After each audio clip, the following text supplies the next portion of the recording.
Hi friends, good evening. Today we'll look at one of the very prominent issues in economy at this point of time, that is the goods and services tax. So when you talk about the goods and services tax, you always recall the Lok Sabha Rajya Sabha tussle that was always there in our government. You will also recall that GST bill was hung in this assembly for a very long period of time, but finally we are reaching a very concrete point, and from 2nd July 2017 it is expected that it will come into effect. Obviously, there are chances that it may get delayed, but let's see. Whatever developments have taken place on this front at this point of time. So let's start with good GST. Actually, its full form is Goods and Services Tax. Very simple. So it is an indirect tax. So there are kind of kind of taxes in our country. That is direct taxes and indirect taxes. So direct taxes are the ones which are directly levied on your income. So whatever profit that you make, whatever income that you generate out of your work, they are directly levied on them. But indirect taxes are levied on the processes that you undertake. Suppose you have undertaken manufacturing, or you have undertaken supply or delivery of services. So this is the place where indirect taxes come into picture. So indirect taxes are of many forms, like sales tax, you have luxury tax, you have entertainment tax, you have service tax. For example, you go for a movie, you pay entertainment tax there. You go to a hotel for services, to restaurants, you pay service tax there. So obviously different things come into picture, and for different services there is this service tax. So developing on this further, you will see that actually there is a cascading effect in economy. So at each stage, a person has to give tax, and this increases the resultant price at that point of time. So when the customer, so suppose if a good goes from a manufacturer to a wholesaler, manufacturer has paid tax, some amount of tax on that good, and then when it goes to wholesaler, the wholesaler again pays the tax on the total amount. So the total amount is already consisting of the tax which is already paid by the manufacturer. So in that case, you would see the tax which was paid by manufacturers increase the price, and then the tax on that thing again increases the tax. So the cycle is something like this. So you would see something like a manufacturer, then wholesaler, and then retailer. So something done here, given to this, plus taxes, then again given to this, plus taxes. So you see, tax on tax, the resultant price increases by a huge amount. So that's why GST is a very good step towards this, because in GST you are actually paying the tax on the value added. Very important thing, this you need to keep in mind, tax on value added. So at each stage, a person will pay amount or only the tax on the amount that he has added to the value of the commodity maybe. So he will deduct the tax already paid by the previous person in this supply chain, maybe the manufacturer or wholesaler or retailer. So this way it increases the efficiency of the processes, as well as brings down the resultant tax paid.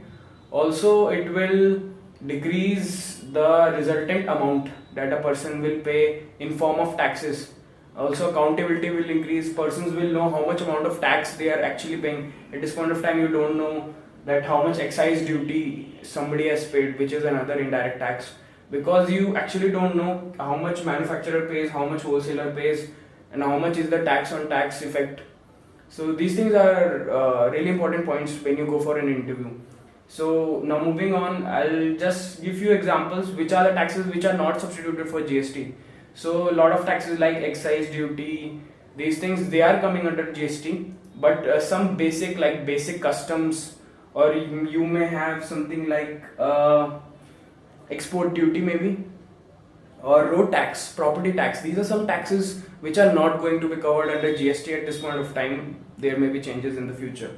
So these things you need to keep in mind, that although a lot of taxes are being substituted by GST, but there are some taxes which will not come under GST, and they will have to be paid separately. Next thing is, you need to remember is, this is 122nd Amendment, very important, which states that GST will come into effect from 1st July 2017. Whether or not it will come into effect, we'll see. But this is the bill. This is the dated. This is the date which has been mentioned in the bill. That is 1st July 2017, and 122nd Amendment produced by Honorable Finance Minister Arun Jaitley. So one positive thing about this is it will tend to increase our GDP by around maybe 1 to 2%. So when GST comes into effect, you would see that processes become faster. There is less stoppage of goods when moving from one state to another, because state tax will be reduced. There will be no state taxes, so movement of goods becomes very fast, which I have also mentioned at this point of time. Saving of time, ease of doing business, uniform price across the country. You would see the same prices of the goods across the country irrespective of the state, because state taxes are obviously going to be done away with. So faster movement of goods, it helps to reduce prices, because you will see more supply and more demand matching, and goods will not be stopped in the process going from one place to another. Warehousing and logistics will coordinate very smoothly. So next thing you need to focus on is unifying market and tax structure. So when GST will come into place, you will see the market across all the states in our country would be unified, and the tax structure that a person who is opening a new business would be unified all over our country. So the laws for any person operating in any part of India, the tax laws would be the same. The market, the prices that he would have to face would be the same, because obviously the amount of tax will be going to be unified throughout our country. This will help in actually making the processes easy and understanding the processes, and reduce the complications in the tax structure. So obviously nowadays people are the tax structure that we have nowadays is very complicated, and people maybe who are opening new businesses, it is tough for them to understand and to actually see where all they need to pay the taxes, and how much profit will they be making net from the strategy itself.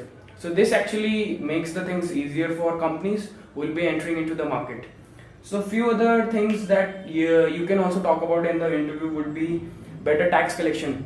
So if things are very simplified and people know that they have to pay this much amount of tax, which is in some cases it would be less. So on some commodities the tax would actually reduce, because actually there are just 4 slabs in our the tax structure that has been marked in the GST bill.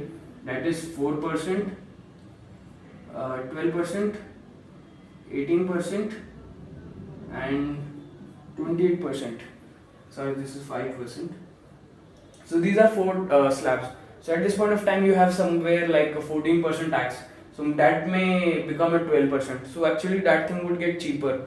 But for some things maybe the tax is 35% or close to 30%, or the tax or tax effect makes it close to 30%. That would actually reduce and come down to 28%.